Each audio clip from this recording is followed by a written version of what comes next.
We're live from New Delhi. You're watching didnt India News, India's voice to the world. I'm Lipakshi Khurana. Coming up in the next hour. Trump's Republicans hold a narrow edge in fight for U.S. House majority, secure 212 seats and counting, need 6 more. Amsterdam bans protest after anti-Semitic squads attack Israeli soccer fans. Dutch PM Dick Schoof tells Netanyahu perpetrators will be prosecuted. Thousands of supporters of Bangladesh Nationalist Party hold rallies in Dhaka, demand political reforms and fresh parliamentary elections. Political parties intensify campaign for assembly polls in Indian state of Maharashtra and Jharkhand. PM Modi, opposition leader Rahul Gandhi to address rallies. And in the first T20 International, India beats South Africa by 61 runs in Durban, takes lead in 4-match series. Sanju Samson shines with a quick century.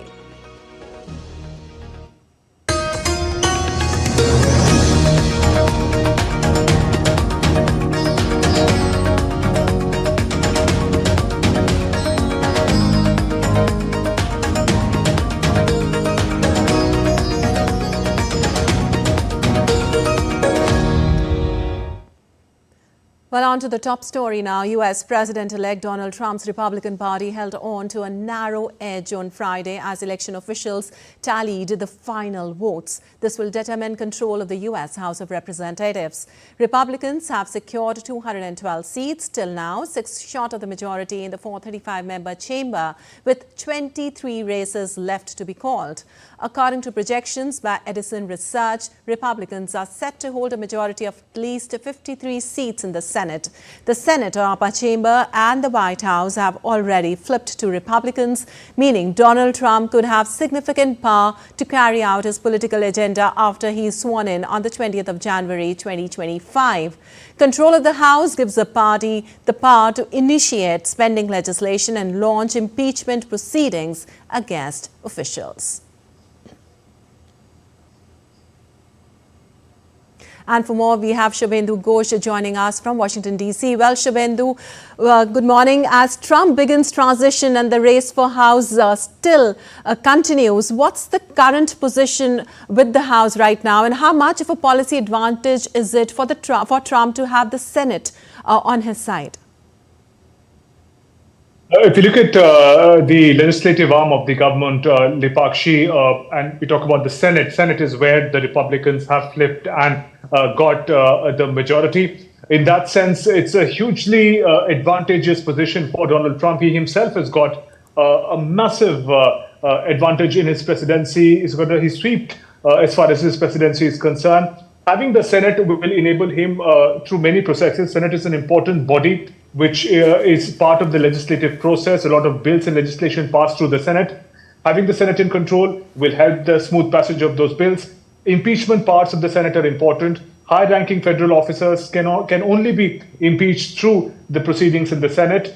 So that is an enabling factor for anyone who is at the helm of the affairs. Also, Senate is an important institution that helps in the appointment of important positions such as ambassadors as well as judges in courts, both of which are hugely important for the new government, for the new U.S. government to be able to have in control. As far as House of Representatives is concerned, it is really a rare combination where the presidency, the Senate, and House of Representatives also, the fight for the House of Representatives is still on, although Republicans have a clear edge.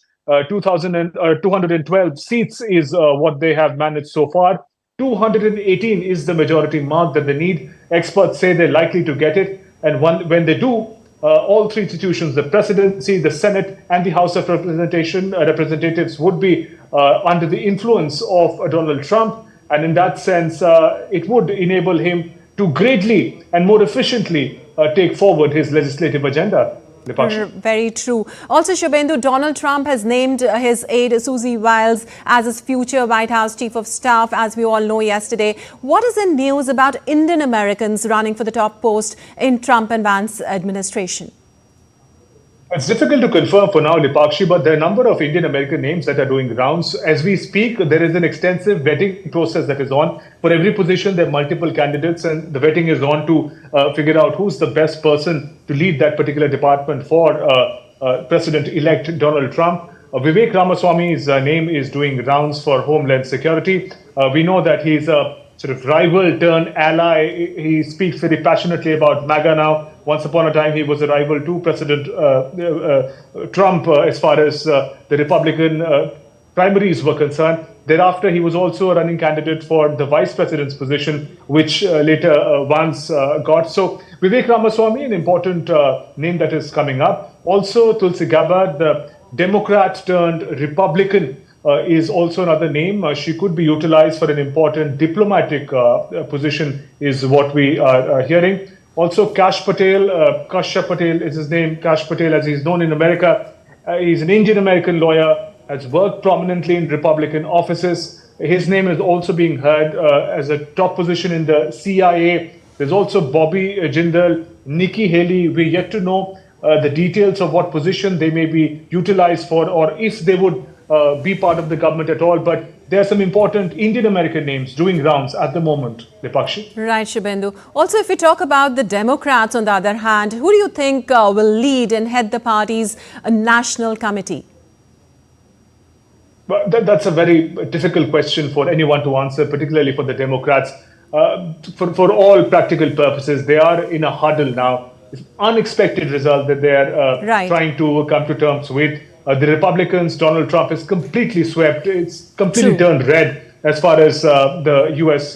Political map is concerned. So in that sense, there is a lot of discussion, deliberation going on for the road ahead. One is, of course, who's going to be the national head. A lot of state governors who still continue to wield a lot of influence and power in the democratic ecosystem are being approached. But this is a very crucial time. Whoever takes the leadership will have to really stand up to a mammoth force represented by Donald Trump and Republicans who now would control, most likely, the House of Representatives. They already control the Senate. So that's sort of a challenge. The new leader will have to ponder a lot before taking up the responsibility, because it's not going to be an easy one. And it will take some time before the Democrats can come up with a name which has everyone's support and a person who could stand up to the challenge as it presents itself at the moment.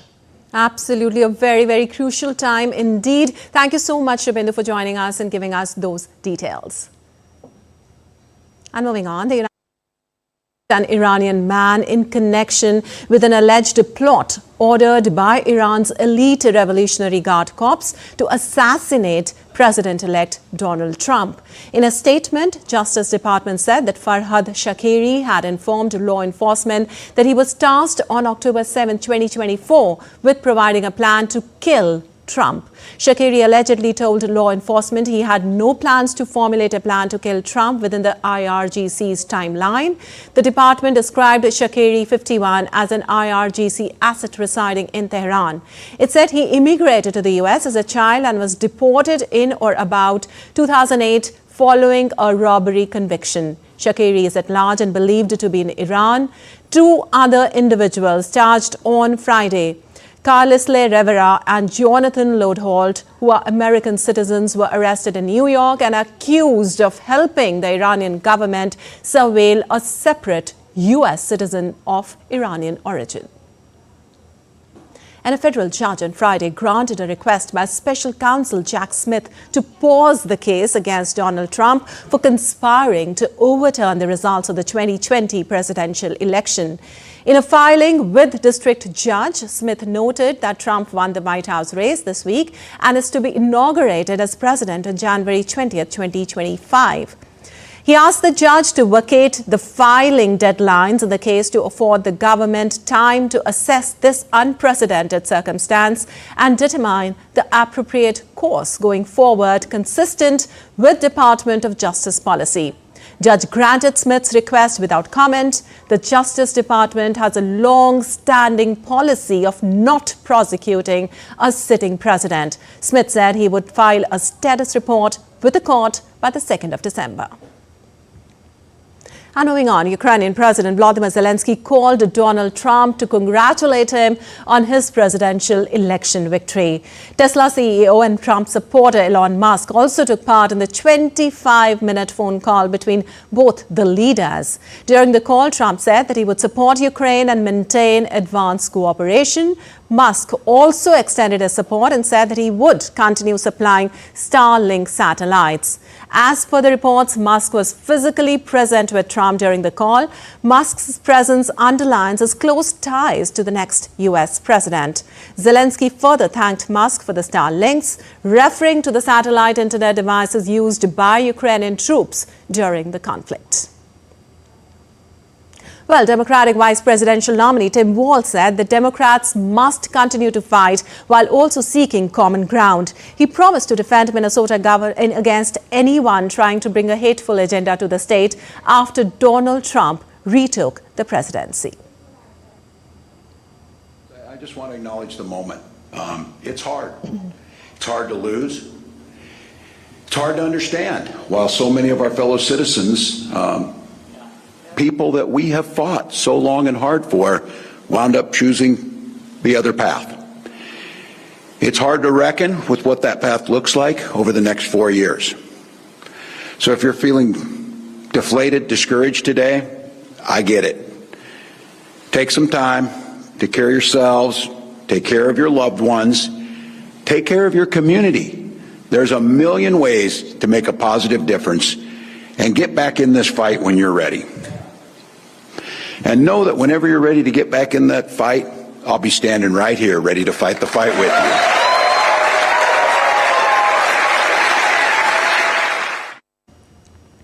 Well, even as US President-elect Donald Trump prepares to select his new administration team, sources say there could be a couple of Indian Americans in his team. So how did the Indian American community vote in this presidential election, and how the coming of Trump could impact India-US ties? DD India's Amritpal Singh explores in Florida. Take a look. As the election results trickle in, more and more analysis is being done as to who voted for whom, which communities went which way. While there's data for how the Latinos voted, how the black men voted, but there is no survey or data for how the Indian American community voted. Perhaps because the Indian American community is very small. In days to come, it'll emerge as to which way the Indian American community went. I have with me a panel of people. I have with me Professor Ankur Agarwal. He teaches at the Florida Atlantic University. I have with me Dr. Joseph Chalil. He's a Republican supporter. And I also have with me Dr. Sarjan Kurian. He is a Democratic supporter, and in fact he contested the county elections. I'll come to both you gentlemen. First to you, Professor Agarwal. How did the Indian community this time around vote in these elections? Indian community is quite evenly divided between the Republicans and the Democratic side. They have their issues from both the perspective. I think the voting pattern in the Indian community, a lot of time you have the lineage where you have a strong Democratic hold. You always vote for Democratic. There are a lot of affluent Indian American families who are always going for Republicans. They would stay Republicans. So not a lot of time there is a tactical shift in the Indian voting communities. But I absolutely feel that there was a more support towards onto the Republican ticket this time from the Indian Asian community. Okay, but you know, the Indian American community at one point of time used to be, or most of it used to be Democratic. Why has this shift, according to you, taken place? It's not true to assume that Indian community is always democratic. It used to be, or majority of it used to be, say 20 years back. Why has the shift happened? Again, it also depends upon the Indian community from the economic standard perspective. So you have a lot of affluent families who are now more and more affiliated towards the Republican side of the party, and then you have the the young voters who come in from India and they are starting the families and things like that. They are more leaning towards a Democrat. So it really depends upon which segment of the Indian population are you looking forward to, and then that way you will have a better understanding of the segmentation. Dr. Chalil, let me come to you. Your red tie clearly points out that your Republican leanings. What worked for the Republicans? So this is a completely different electorate this time. Completely realigned the party. Trump's Republican Party is not the party of President Bush. The Trump's party is not the Reagan's party. They changed a lot of things, so it is not just the minority voting. So you'll see a lot of blue collar workers, like people who are not college educated, white people, white females, Hispanic male, Hispanic females, even Asian Indians and other Asians all voted for Trump because economy was so bad. It's not just here, again, worldwide. Because of the COVID inflation and overspending during COVID, the price of everything went up. So you're saying Trump got the vote on economy because that was directly affecting people. Economy was the number one item. All right. Number two, I would say immigration. The news about illegal immigrations coming in and they're taking over cities, crime rates going up. That was a big deal. America is a country of immigrants, but they're not a country of illegal immigrants. They wanted legal immigration to happen. So when President Biden let the borders open and let people let in without knowing who they are, like I have family who are waiting for 16 years from India, trying to get a green card here, and these guys are walking in, next day, and they are given flight tickets to travel anywhere they So immigration worked in the favor of. Yeah. Let me bring you in, Sergeant Kurian. What didn't work for the Democrats? What went wrong? I think the Democrats played well. They did their best. I think the major issue is economy. And the Democrats, in terms of Vice President Kamala Harris's ticket, was she didn't have enough time to project, to reach out to the undecided people. No, but there is a critique of Kamala Harris in this election that her message wasn't clear enough. While Trump spoke very clearly, he was very clear about what he stood for, and Kamala Harris was dithering. You're absolutely right. Donald Trump's administration had a strategy which had a consistent message for the people. And our message, we should have resonated amongst the young voters who were the major voting bloc that would have decided this factor.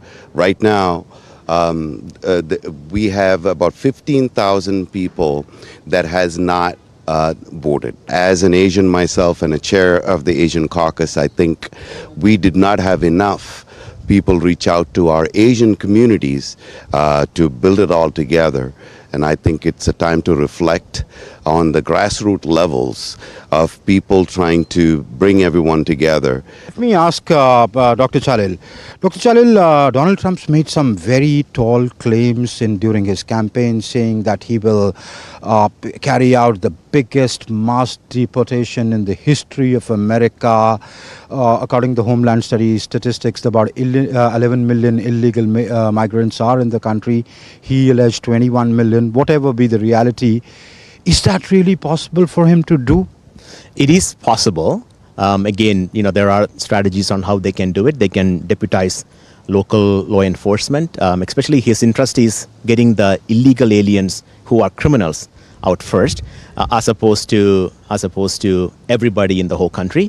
On the economy, how does he, plan to get the economy back on track, and that too fast, given, as Professor Agrawal was saying, the rising cost of living. You were also talking about the rising cost of living affecting people directly, and that's why he's got the mandate. That is correct. Economy, I think the mandate is to fix it. He will unleash the power of natural resources in USA. America is sitting on more oil than Saudi Arabia.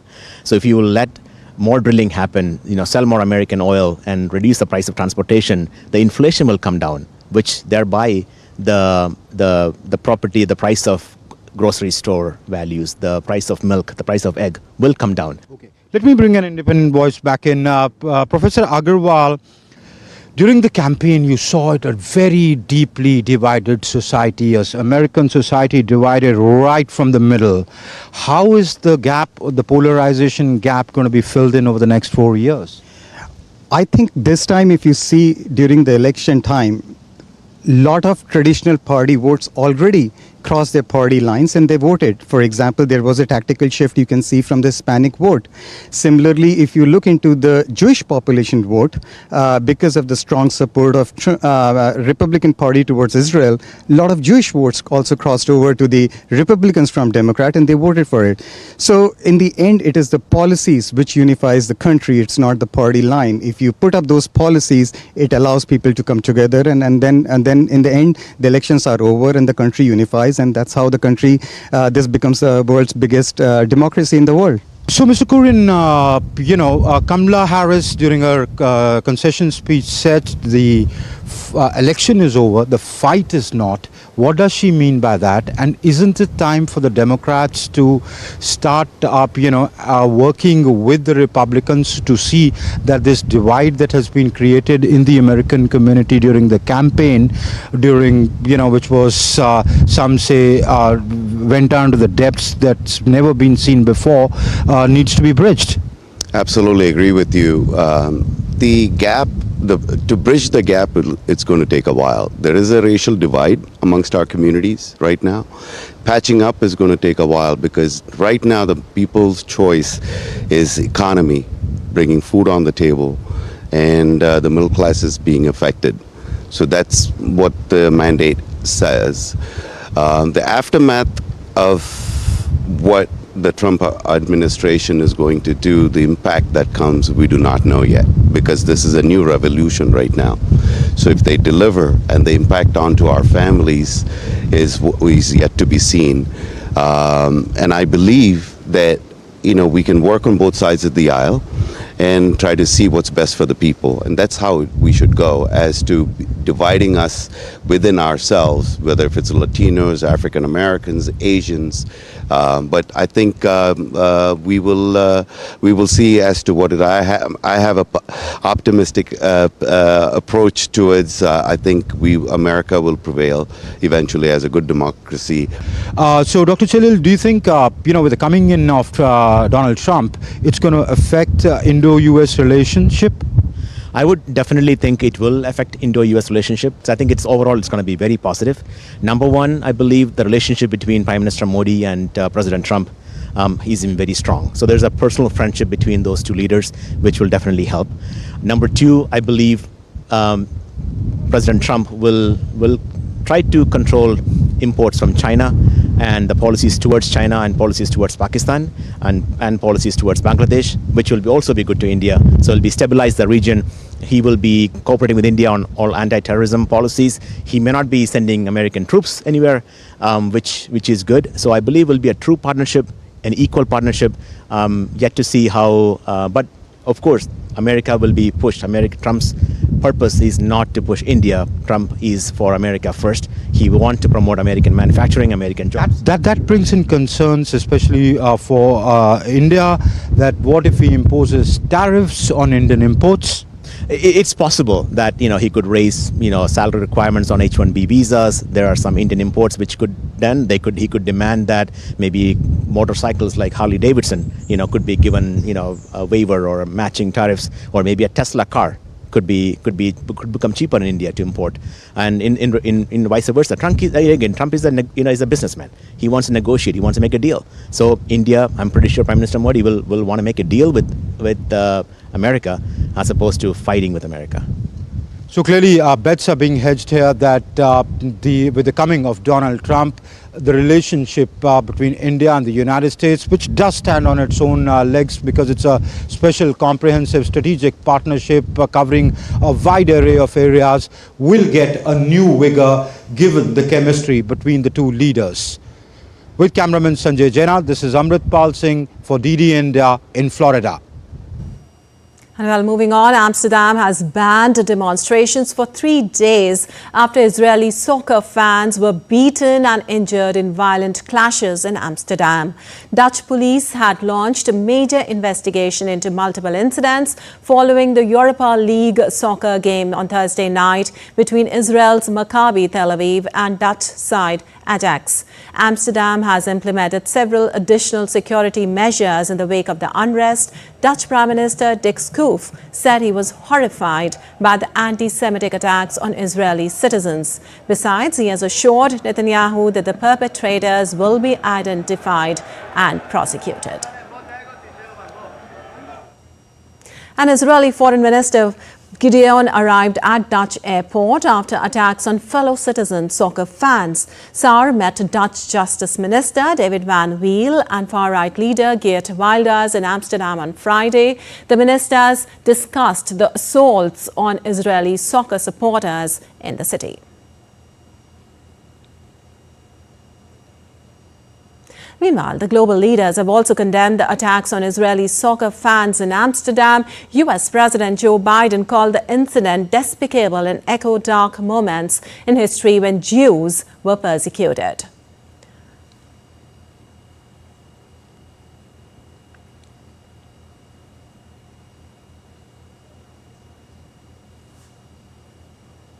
With the new Trump administration.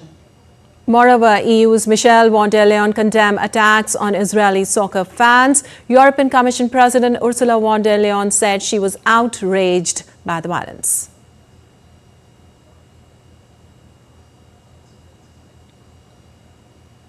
And for more on this, we have Akshay Dongre joining us. Well, Akshay, condemnation of the violence has poured in from around Europe. Israeli planes also sent to bring fans home post the violence, and security has been highly tightened. Get us the latest. Well, Lipakshi, this is a very despicable incident indeed. In fact, the attack on the Israeli soccer fans as well as players, which took place in Amsterdam, is not only despicable because these were civilians, these were soccer players, and how politics and the issues, the conflict that has been going on has reached Europe now when it comes to attacks on people of a particular ethnicity, especially when we talk about the Jews who are living in different parts of Europe. This only is not a concerning issue because of the incident that has taken place, but also the kind of the kind of attacks or targeting of Jews that is likely in the areas where people have pro-Palestine views. Though personal political views should not be a cause of concern, but if they take physical form in terms of intimidation, in terms of attacks, that becomes extremely concerning, not just for the Israeli citizens, but today it's the Israeli citizens when it comes to political differences and the conflict that is going on. Tomorrow it can be any particular ethnicity, any ethnic group. And Europe, specifically countries where there has been a lot of immigration, a lot of people from different parts of the world have moved there. They should not be taking their personal agendas or politics into other countries, which has been happening in Europe for quite a long time. So the concern is not just about the incident that has taken place, but also about the possibility of similar kind of incidents, not just against Jews, but against other ethnic groups that can also take place over political differences in different countries of Europe. Absolutely. Actually, also, like you said, anti-Semitic incidents have also surged in the Netherlands since Israel actually launched its assault on the Palestinian enclave of Gaza last year. It actually exposes a deep anger over the Gaza-Israel conflict. Well, absolutely, it does. But the anger taking form of physical violence or intimidation or threats against an ethnic group because of what their home country is embroiled in terms of conflict. That is just not acceptable, especially when we talk about European nations that have, taken pride in being safe places for people to live in, safe places for freedom of speech, safe places for freedom of expression. That all is fine. But when it comes to, physical intimidation, like we have seen yesterday in Amsterdam, that is absolutely not acceptable, especially in a country like Netherlands, which prides itself in being a liberal democracy. If these kind of intimidation, harassment and threats can be perpetrated against a particular ethnic group because of political differences, then it hints to a larger problem as well. Yes, there can be anger over the Gaza-Israel conflict, but it should not be taken out against players who are or fans of a sports who are in different country. This was clearly unacceptable, which has the incident that has taken place in Amsterdam, which has resulted in injuries, and not only just physical injuries, but also psychological intimidation of an entire ethnic group. All right. Thank you so much, Akshay, for all those details. And moving on, Qatar has instructed Hamas leaders to leave the country following a U.S. request to end Qatar's support for the group. Washington stressed that Hamas's continued presence in Doha is no longer acceptable following the terrorist group's rejection of recent ceasefire and hostage exchange proposals. However, it was unclear if the Qataris provided a specific deadline to the Hamas leaders to leave the country.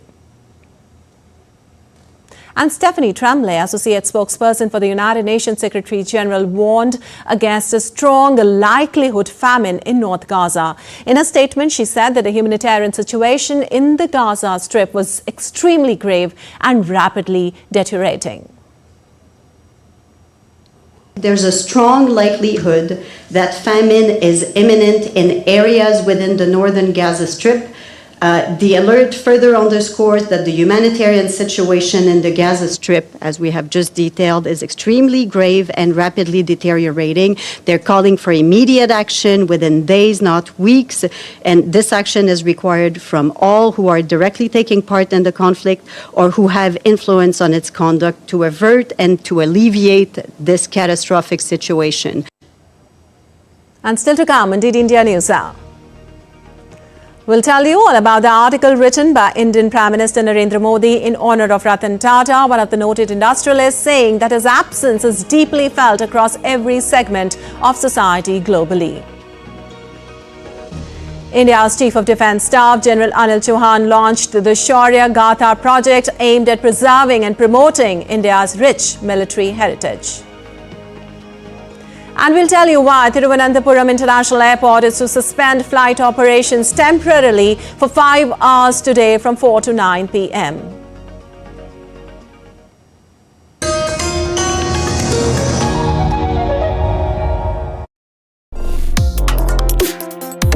Complex issues, hidden agendas, twists and turns, strategic games. We think all dots are linked. We just need to connect them. Join me every week as I connect the dots to unravel hidden designs in statecraft, mysteries, and decode issues that matter to you. Watch Connecting the Dots with me at these times on DD India.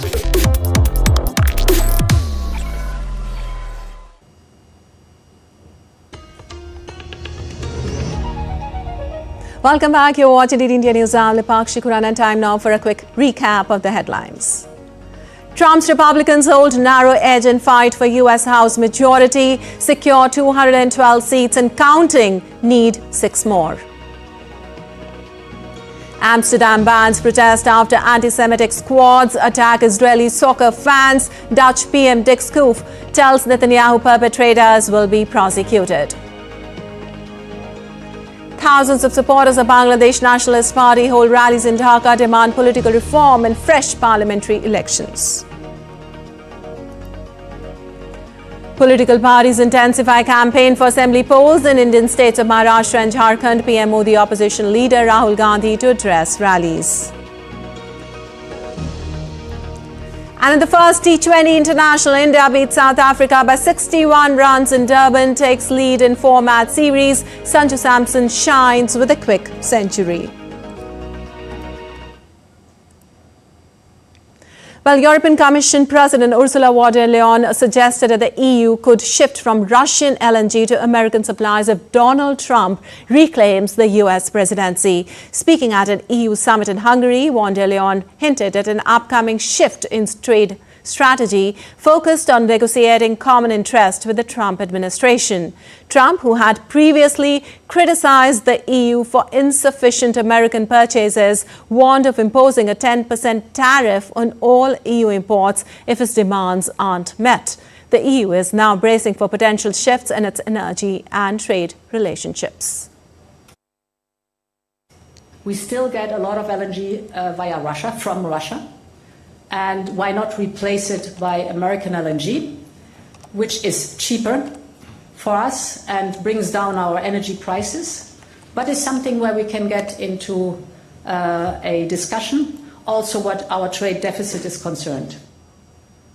Well, after the victory of Donald Trump in US presidential elections, German Chancellor Olaf Scholz said the European Union has the competencies to deal with any possible tariffs that Trump may impose on Friday. In dieser Sache mit den USA finde ich sollte. On the issue with the United States, I don't think we should speculate too much on this issue with the US. The EU has the competencies to do what is necessary, but we should all very clearly seek talks. My position on this issue is very, very clear. We do not support protectionism. We believe the world is a better place with more prosperity if there can be fair and free trade. Well, in a sharp escalation, China summoned the Philippines ambassador, condemning 2 new Philippine laws asserting sovereignty in the contested South China Sea. The laws, signed by President Ferdinand Marcos Jr., define maritime zones and establish routes aiming to protect Philippine rights and resources in its exclusive economic zone. China's foreign ministry said these laws encroach on China's territory, including areas around Scarborough Shoal and the Spratly Islands, calling it a serious infringement. Marcos defended the laws as a commitment to international order and protection of Filipino livelihoods. The U.S., a key Philippine ally, backed the Philippines, with a State Department spokesperson calling the laws routine and clarifying Philippine maritime rights, signaling strong support for Manila amid rising tensions. And protests in Bangladesh are not going to rest. In a fresh series of demands, Bangladesh Nationalist Party is asking for fresh elections from interim government chief Muhammad Yunus. On Friday in Dhaka, hundreds of thousands of people were on roads participating in a demonstration by the opposition Bangladesh Nationalist Party, a long-time opponent of the ousted ex-premier Sheikh Hasina. They were demanding an immediate elections for parliament from the interim government of Nobel laureate Muhammad Yunus. In Bangladesh, after Sheikh Hasina ouster from the prime ministerial position, there's not any elected government. Parliament has also been dissolved and the interim government is only responsible to the president, whom students activists have been demanding to resign. BNP is the main party in political activities in Bangladesh at the moment, as many curbs have been posed on Sheikh Hasina's Awami League. We are here to protest. We demand a free and fair election on the Tariq Rahman. We want our country to have a fair election and we want to develop our nation in a very good way. Our demand is for a quick election. If our party comes to power, it will benefit the people. Prices will be reduced and we will ensure affordable food, especially for the poor who struggle with food prices. Our government will make food accessible to everyone. Well, in a significant ruling, Lahore's anti-terrorism court on Friday granted bail to former Pakistan Prime Minister Imran Khan in 4 cases tied to the May 9th riots. Judge Arshad Javed approved Khan's pleas despite opposition from Punjab prosecutor General Farhad Ali, who argued that Khan had urged his supporters to target state buildings if arrested. Khan, meanwhile, has petitioned Islamabad High Court to prevent his May 9th cases from being tried in military courts. In a related development, Judge Mohammad Iqbal of the Special Anti-Terrorism Court acquitted 18 PTI members accused of damaging property and obstructing roads during May 9th protests, citing insufficient evidence. And India's Prime Minister Narendra Modi on Saturday wrote an article in honor of Ratan Tata, one of the noted industrialists who died a month ago. In his signed article in Indian Express newspaper op-ed, Prime Minister Modi said that the absence is deeply felt across every segment of society globally. Ratan Tata passed away in Breach Candy Hospital, Mumbai on October 9th. Remembering even after a month, Prime Minister mourned his death by underlining that all miss him globally. He mentioned in his article that those passionate about the environment and devoted to philanthropy are equally saddened. PM said that for the youth, Sri Ratan Tata was an inspiration, a reminder that dreams are worth pursuing and that success can coexist with compassion as well as humility. Prime Minister Modi said that Ratan Tata represented the finest traditions of Indian enterprise and a steadfast commitment to the values of integrity, excellence and service. Prime Minister Modi remembered Ratan Tata also for his contributions in fight against terrorism, saying that his swift reopening of the iconic Taj Hotel in Mumbai after the 26/11 terror attacks was a rallying call to the nation, being united and refusing to yield to terrorism. Prime Minister Modi said, and I quote, "Just a few weeks ago, I was in Vadodara with the President of the Government of Spain, Mr. Pedro Sanchez, and we jointly inaugurated an aircraft complex where C-295 aircrafts would be made in India. It was Sri Ratan Tata who started working on this. Needless to say, Sri Ratan Tata's presence was greatly missed," unquote. And political parties intensify election campaign for assembly polls in Indian state of Maharashtra and Jharkhand. India's Prime Minister Narendra Modi is to address huge public meetings in Maharashtra's Akola and Nanded on November 9th to highlight the government's policies aimed at boosting Indian economy. Maharashtra will go for assembly polls on November 20th and the votes will be counted on the 23rd of November. Meanwhile, India's Union Minister Amit Shah will also hold public meeting in Jharkhand's Chhatarpur, Hazaribagh, Potka and Jamshedpur on 9th of November. Polls for Jharkhand Assembly will be held in 2 phases on the 13th and 20th of November. And India's Chemical and Fertilizer Minister J.P. Nadda launched a new scheme for strengthening of medical devices industry on Friday. Minister J.P. Nadda said that Indian government is committed to strengthening the medical devices industry through focused interventions that yield substantial and transformational outcomes. The scheme is a comprehensive scheme which targets critical areas of the medical device industry, covering manufacturing of key components and accessories, skill development, support for clinical studies, development of common infrastructure, and industry promotion. And now let's take a look at other stories making news today.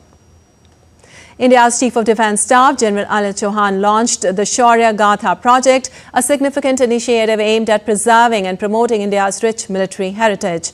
The project is a collaborative effort between the Department of Military Affairs and the United Service Institution of India, 2 key entities dedicated to strengthening India's defence history and fostering public understanding of its armed forces. The project also aims to boost military tourism by promoting military heritage sites and war memorials across India. In Kerala, Thiruvananthapuram International Airport will suspend the flight operations temporarily for 5 hours today from 4 to 9 p.m. IST to accommodate the Alpasi Arattu procession linked to Sri Padmanabhaswamy temple. The airport authorities had issued guidelines well in advance for the hassle-free travel of the passengers, and the airlines had rescheduled the flights accordingly. 5 people died and several others were injured after a bus collided with a parked vehicle on the Agra-Lucknow Expressway in Firozabad district. The bus was en route from Mathura to Lucknow when it collided with a parked vehicle near Thana Nasirpur on the Agra-Lucknow Expressway. Delhi residents wake up to thick smog and poor air quality on Saturday as air quality of national capital remained in the very poor category with an air quality index of over 300 in many areas. The smog, primarily caused by vehicular emissions and stubble burning in neighboring states, has sparked concerns over rising pollution issues among the residents. Authorities urged residents to limit outdoor activities, especially vulnerable groups such as children, the elderly and those with respiratory conditions. And still to come in DD India News Hour. New Jersey wildfires trigger smoke warnings in New York City, destroys more than 130 homes in California. In sports, Harmanpreet Singh wins Men's Player of the Year award while PR Srijesh has been named the Men's Goalkeeper of the Year. And renowned Indian musician Ricky Cage nominated for 4th Grammy Award for his latest music album, Break of Dawn.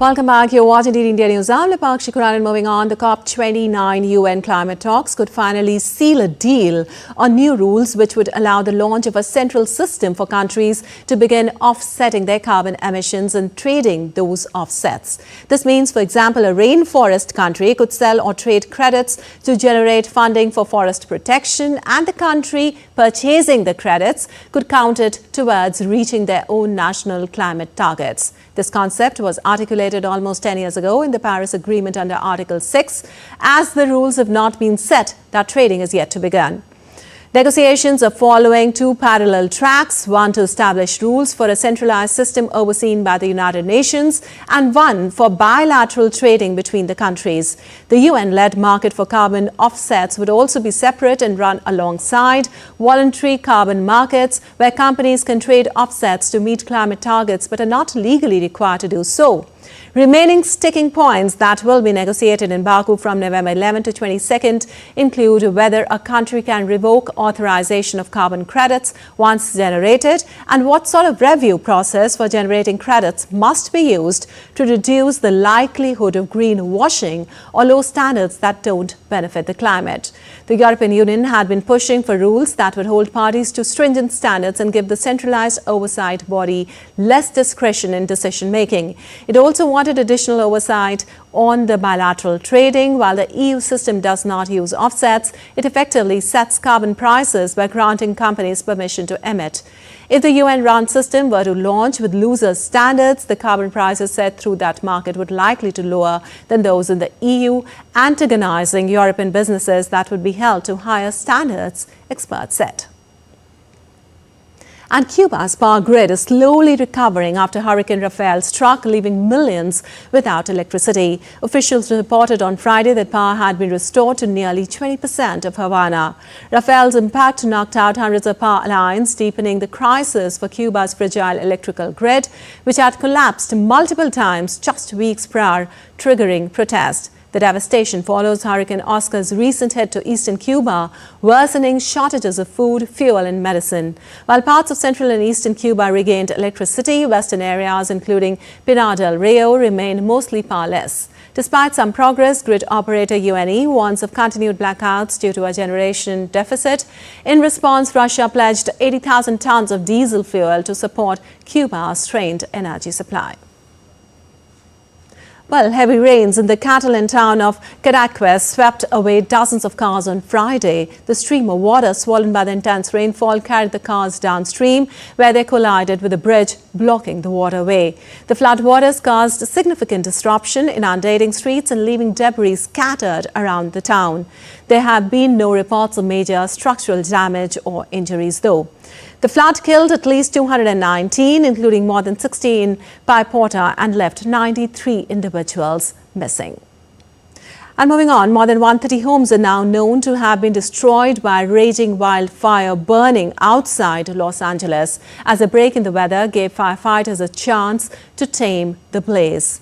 After surveying the damage, Governor Gavin Newsom signed an emergency proclamation to help crews extinguish the Southern California wildfire. Since it broke out on Wednesday morning, the nearly 32-square-mile blaze has sent thousands fleeing from their homes, damaging 88 structures in addition to the 132 destroyed. Well, you're watching DD India News. Time now for some sports news. Sanju Samson scored a sensational century as India eased past South Africa by 61 runs in the first T20 International in Durban. Samson played a belligerent knock as India posted a big total of 202 for 8 after getting an invitation to bat first. The wicketkeeper batter smashed 107 off 50 balls with the help of 7 fours and 10 sixes. Samson became the first ever Indian batter to smash 2 consecutive tons in T20 International cricket and 4th overall.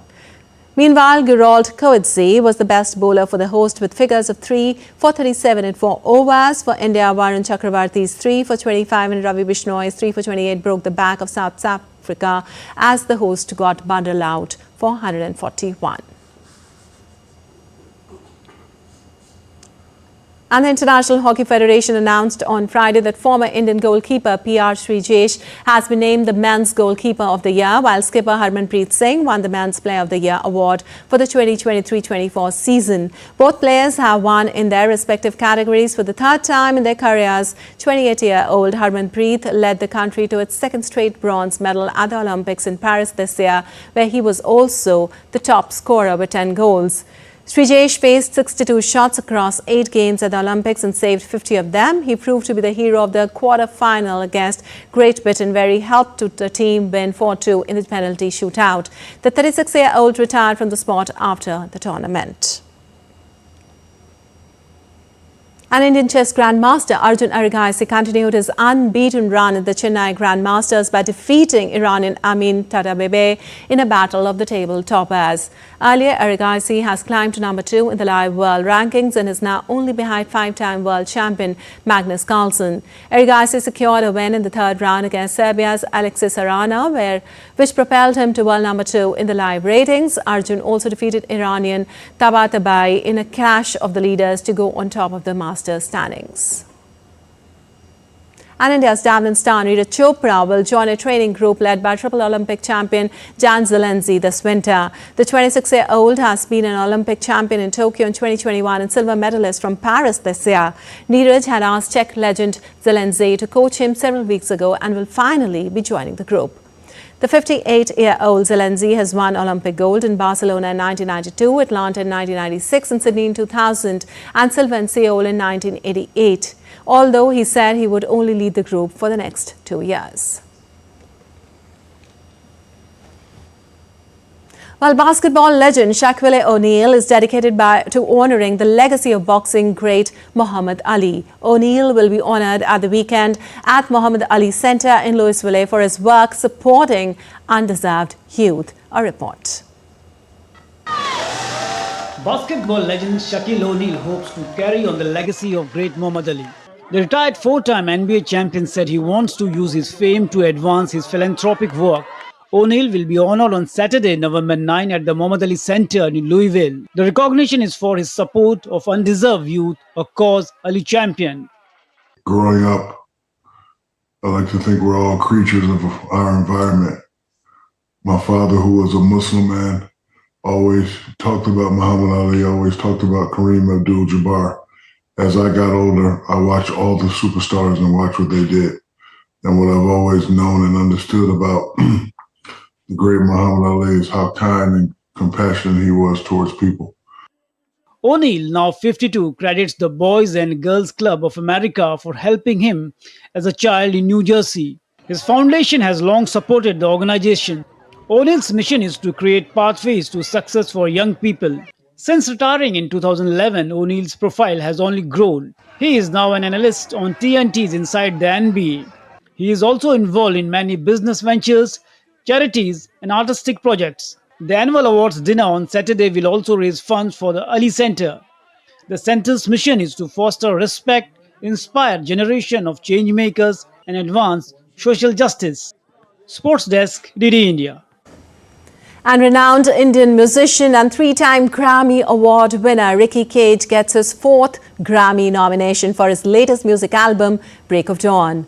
The latest nomination is the first ever solo artist Grammy nomination for an Indian since the legendary Pandit Ravi Shankar and the only one this year. The latest Grammy nomination is also a testament to his continued influence and innovation in the Indian music industry as he seeks to inspire both listeners and the medical community to explore music's healing power. With this Grammy nomination, Ricky Cage once again sets a powerful example of how music can inspire positive change across the globe.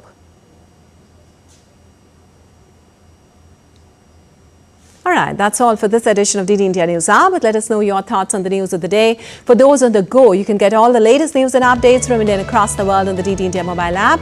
The app is available on both Android and iOS platforms. Scan the QR code on the screen to download now. Well, we'll be back with more news as it breaks here on DD India. I'm Lipakshi Khurana from all of us here in Delhi. Thanks for watching DD India News Hour.